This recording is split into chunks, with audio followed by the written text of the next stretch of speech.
Hello students, I'm Professor Krochmal and this is Learning Module number 6. This is the second in our series on journalism. Last week we looked at changes in devices in journalism, going from blogs like Huffington Post and Politico, as well as the effects of devices on the audience. We're in the 6th week of our work that started with a look at the history of communications and information overload, followed by digitally fueled social activism. Let's get ready to explore. This week, it is event news and social media. We will examine this week a report shot with a smartphone, edited on a smartphone, from the papal procession in Central Park in New York on September 25th. We will look at social media and journalists who are doing it right, creating brands for themselves that go beyond their organization. Then we'll drill down into the top organizations using social media. We'll examine issues and get a look at how this is affecting audiences and how audiences affect journalists. To begin, let's look at Pope Francis's visit to the United States, an event that was organized and digitally managed by, believe it or not, a sports marketing firm from Charlotte, North Carolina. The Pope Francis campaign included, as you can see at the top left, emojis specially made for the visit and generating hundreds of thousands of mentions on Twitter. On the graph, you can see metrics for Pope Francis with the top tweet, as well as hashtags for the Pope in New York and Pope in Philadelphia analyzed, and you can see the typical going up, peaking, and then falling quickly. That's become kind of the standard for viral events. I hope you can see now this is a normal distribution curve for social media mentions, the growth, the peak, and then the settling. Your professor wanted to see the Pope proceed through Central Park and was lucky enough to win the lottery for an entrance ticket to the Central Park papal procession on September 25th. And looking at the map, you can see the procession that goes from the northwest portion of the park to the southwest. The lower arrow shows where the professor set up, hoping to stand on a hill overlooking the curve and above the crowd sure to gather near the end of the procession, and was successful in doing that.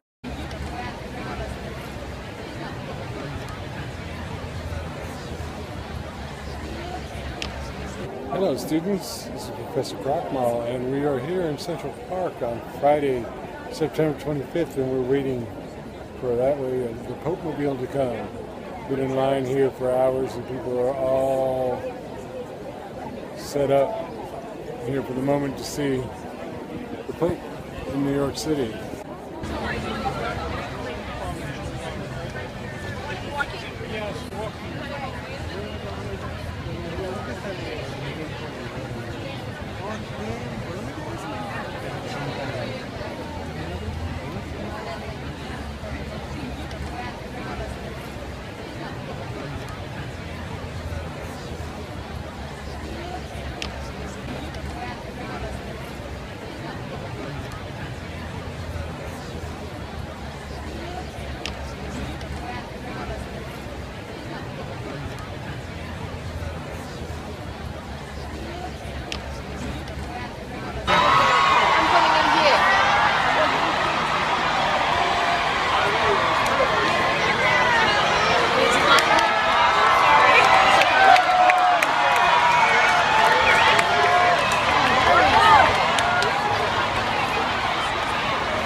Now, let's take a look at journalists and social media.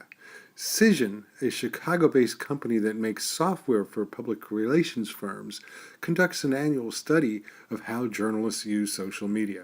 Here are the top-level results from the 2015 survey released this summer. You can see that journalists are relying on social media to help them do their work and regard it as making them more productive, as well as the amount of time that most spend, which is about 2 hours. How does that correspond with your use of social media? Are you on it 2 hours a day or more? Cision groups journalists into 5 groups by their use of social media and how they answered the survey. To them, it's a routine tool, but it's stagnating.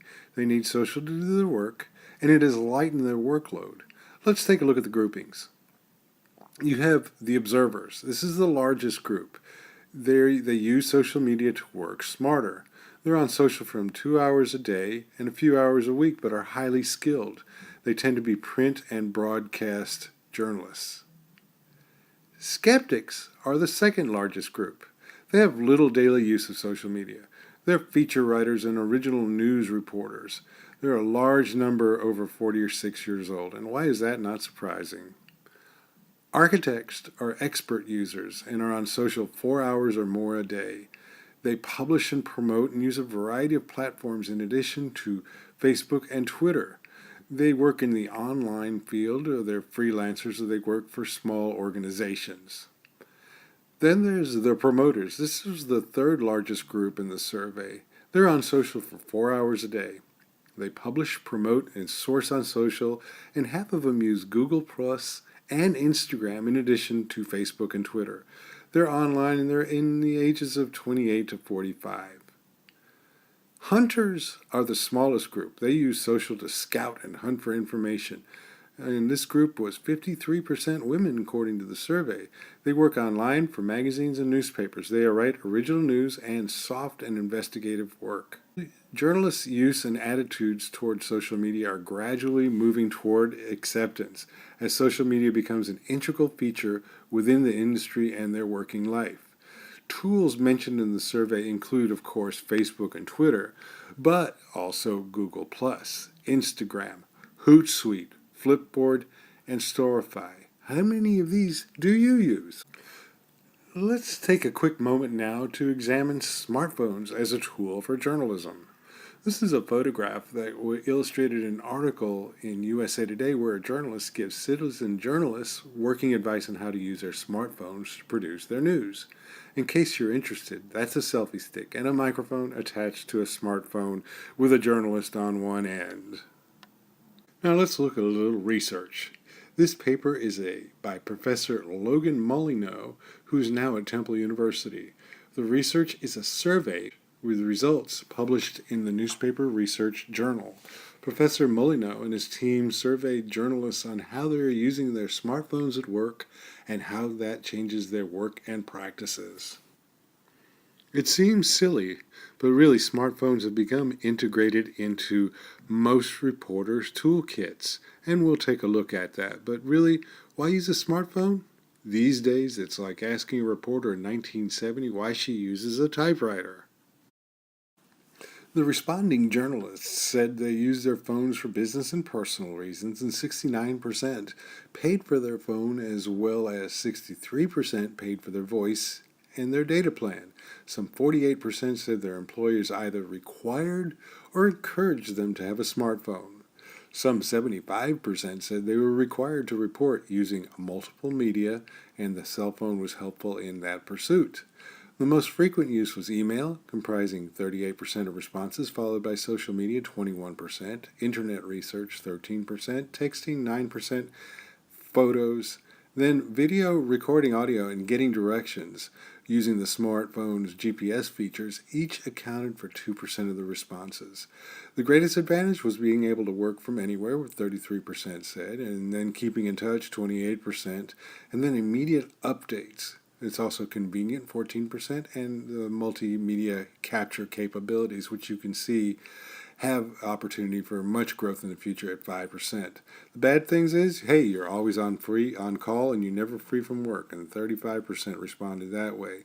Limitations of the device was included, including battery life, we all know how that is, and its small screen and keyboard.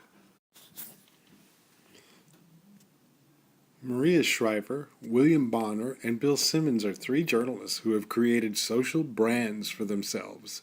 We know Maria Shriver from her work on television as the former First Lady of California. She nearly has 250,000 fans on Facebook and another 2 million followers on Twitter. William Bonner, who you might never have heard of, is a Brazilian television journalist. He has 8.3 million followers on Twitter and maintains no public Facebook presence. Bill Simmons, an American sports journalist, is one of the leading journalists on social media as judged by his 4.6 followers on Twitter. He too doesn't have a large Facebook presence. How do you approach social media? Do you maintain presence on all platforms, or do you focus on one? How would you engage millions of fans? And that's something really to think about is, maybe you can reach out to one of these social standouts on their platform of choice and see if you can spark a conversation. Tell them at Krochmal sent you. Let's take a look at some of the top organizations who are using social media.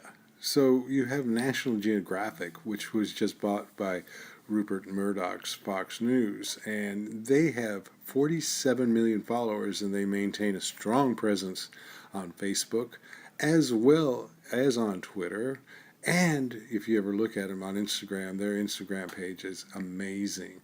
Then you have the New York Times, which has about 10 million fans on Facebook, and another 20 million on Twitter for about 30 million. ESPN, of course, you imagine they are very strong, and they are.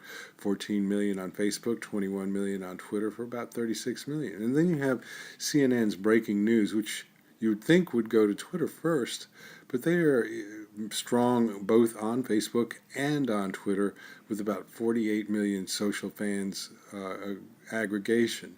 Then you have the BBC Breaking News, which is zero presence on Facebook and 18 million on Twitter. So how do you do it? Well, this is how three of the top organizations do it. Part of how you can look at news organizations is to understand that news shared by a friend on Facebook is perceived as more trustworthy than stories received directly from the media outlet. And that's the conclusion from social media sharing news and opinion leadership from journalistsresource.org, which is one of your readings for the week. Read the article, click the links, think critically as you go through it. Additionally, look at the guidelines and consider them, their effect on your use of social, and again, think critically. The make use of reading is cautionary tale of journalists being tricked. It happens over and over again. How can you make sure that you trust even a trusted journalist? The article has useful links to research and makes a thoughtful read that will help you understand social media and journalism. Organizations are grappling with creating rules and guidelines for social media use by journalists. Some are very simple, like this one, which has been attributed to the New York Times, and there are others that are even more complex, and you'll see those in your readings this week. What do you think is the best way to help people use social media professionally and to also stay within guidelines? Do you think it's publishing a strong set of guidelines that micromanage everything, or just trusting your employees? Well, the jury is out on that. Instead of policies and guidelines, let's talk about what might be thought of as best practices. Of course, you want to post with caution. Don't violate people's rights on social media. Be accurate. Always be accurate. Be transparent. Let people know that you're a journalist. Let people know who you work for. Be polite. Avoid conflicts of interest, and always maintain confidentiality if you're a journalist. These are just some really common sense best practices. And you might also want to look up when I was in Orlando a couple weeks ago, I met a lawyer who was at a HR conference, and he had a poster posted, and it was talking about, the title was How to Get Fired in 40 characters. His name is Jonathan Yarborough, and he is a lawyer, a labor lawyer in Asheville, North Carolina. And some of the things that you can put on social media may be regarded and protected under labor relations laws. Other things are not, and you should know the difference, and that's something you can study on your own. Tools move rapidly, new ones come online all the time. Let's take a real quick look at two tools that may be really on the leading edge of adoption in newsroom. One is Snapchat, which you can see the logo on the upper left, and the other one is Periscope, which is even newer. It came out in March, and that you can see the logo on the right. So Snapchat and Periscope produce content that goes away. It's not persistent content. It can be saved. You can upload Periscope to a video service using Catch. You can save your Snapchat stories on, they produce a video, you can save those. And organizations are experimenting or partnering, as are individuals, in how the best way to use these are. Snapchat has 100 million users, Periscope has 15 million users. This is from a survey conducted and released in March of 2015.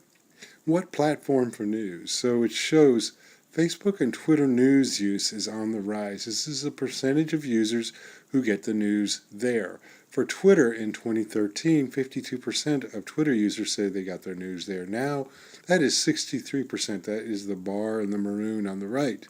In the pink, in 2013, 47% said they got their news from Facebook. Now that is equal to Twitter with 63%.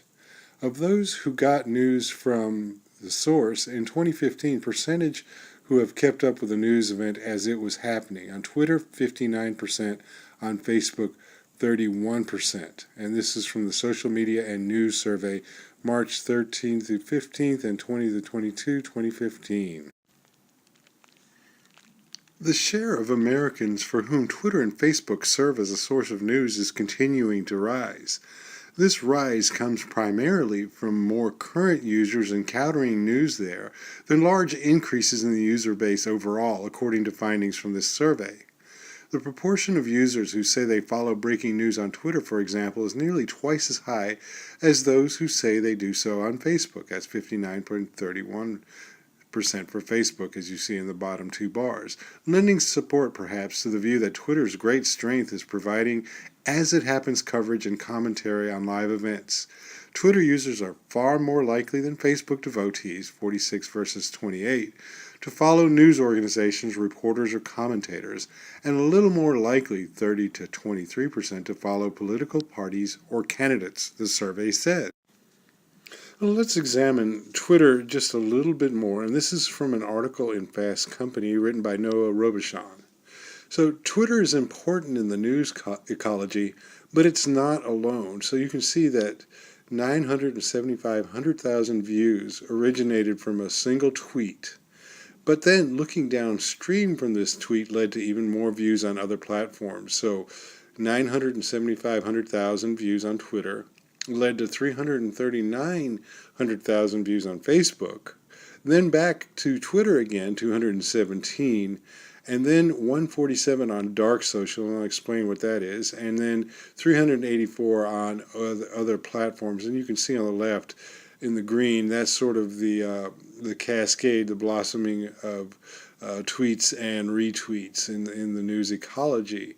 And dark social is things that really can't be identified. It's like the dark web, databases and things that are done dynamically and don't have URLs that are searchable.